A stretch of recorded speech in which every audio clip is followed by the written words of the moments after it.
जीवन में संतुलन का बहुत महत्व है। संतुलन ना हो तो जीवन बिखर जाता है। एक व्यक्ति मस्तिष्क का संतुलन खो देता है तो वो विक्षिप्त हो जाता है। इसी प्रकार संसार की हर वस्तु यदि संतुलन खो देती है तो वो बिखर जाती है, फिर चाहे वो पदार्थ हो, प्राणी हो अथवा प्रकृति हो। संतुलन की खूबी यह है कि वो मनुष्य को मनुष्य बनाने वाले तत्वों को बराबर रखता है, वस्तु को वस्तु और प्रकृति को प्रकृति। संतुलन प्रकृति का नियम है। अतियों पर प्रकृति स्वयं काबू रखने की क्षमता रखती है। प्रकृति हर वस्तु को उसके मूल स्वरूप में निर्दोष रखना चाहती है। संतुलन बिगड़ जाने पर विकृतियों का आना स्वाभाविक है। विकृतियों से प्रकृति परिचित होती है, वो उसका निदान भी जानती है। इसलिए प्रकृति नित्य सृजनरत, सक्रिय, संवेदनशील और सजग होती है। उसका हर कार्य समय पर निष्पादित होता है। प्रकृति और जीवन की एक लय होती है। उस लय में प्रकृति और जीवन लीन होता है। लेकिन अतियों के कारण प्रकृति और जीवन की लयबद्धता खंडित हो जाती है।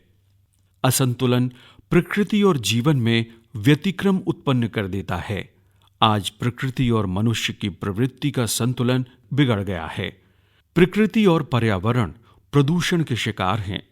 पृथ्वी का तापमान बढ़ रहा है, जल की कमी हो रही है, पीने का शुद्ध पानी दुर्लभ हो रहा है, ध्रुवों पर ग्लेशियर पिघल रहे हैं, प्राकृतिक संतुलन बिगड़ रहा है, विनाश के द्वार खुल गए हैं।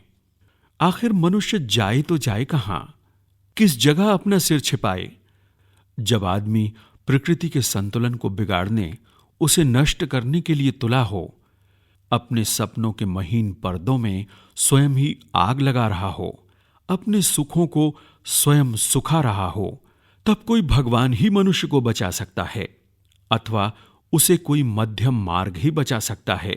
जैसे बुद्ध ने संसार को एक मध्यम निकाय का मार्ग छठी शती में दिखाया था। मध्यम मार्ग निश्चित करने का विचार बुद्ध के मन में छोटे भाई शोण की घटना से आया था। इसकी भी एक कथा है जो जीवन में संतुलन की हिमायत करती है। कथा कहती है कि बुद्ध का एक छोटा भाई था। वह राजकुमार तो था ही, बेहद स्वेच्छाचारी था। मद्यपान और वेश्यागमन उसका शौक था। बुद्ध तब तथागत थे। शोण इस अति की जिंदगी से ऊब जाता है और तथागत के पास जाता है। शोण को देखकर बुद्ध को कोई आश्चर्य नहीं हुआ। फिर भी तथागत ने उससे स्वागतपूर्ण व्यवहार करके पूछा, कहो भाई मेरे पास कैसे आए? शोण ने कहा, भैया मैं अराजक जीवन से त्रस्त हो गया हूं, जीवन में कुछ शांति पाना चाहता हूं, मुझे दीक्षा दे दीजिए। बुद्ध ने उससे कहा, पहले तुम्हें व्यसन छोड़ना होंगे। शोण ने कहा, मैं सब कुछ छोड़ने को तैयार हूं। बुद्ध ने उसे नदी किनारे एक कुटिया में ठहरा दिया। तब शोण प्रायश्चित स्वरूप जमीन पर सोने लगा। उसने खाना पीना भी छोड़ दिया। दिन रात नदी की रेत में पड़ा रहता। कुछ दिन में वह सूख कर कांटा हो गया। एक दिन उसकी कुटिया के पास तथागत आए। उन्होंने शोण को मरणासन्न स्थिति में देखा। उसे देखकर बुद्ध के आंसू निकल आए।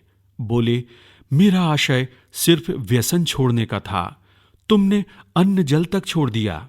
शरीर को चलाने के लिए अन्न जल दोनों जरूरी हैं। थोड़ी देर रुककर तथागत ने कहा, अच्छा शोण, तुम वीणा बहुत अच्छी बजाते हो, आज तुम मेरे लिए वीणा बजाओ। शोण वीणा के तार खींचने लगा। वीणा के तार मिल ही नहीं रहे थे। तथागत बीच में बोले, देखो राजकुमार शोण, जिस प्रकार वीणा के तार अधिक खिंच जाए तो भी ठीक से स्वर नहीं निकलता, और तार ढीले रह जाएं तो भी स्वर नहीं सधता। स्वर मिलाने के लिए न अधिक तानने और न ढीला छोड़ने की जरूरत होती है। अतियों पर जीवन नहीं चलता। इसके लिए मध्यम मार्ग से ही काम लेना पड़ता है। शोण तथागत के पैरों में पड़ गया।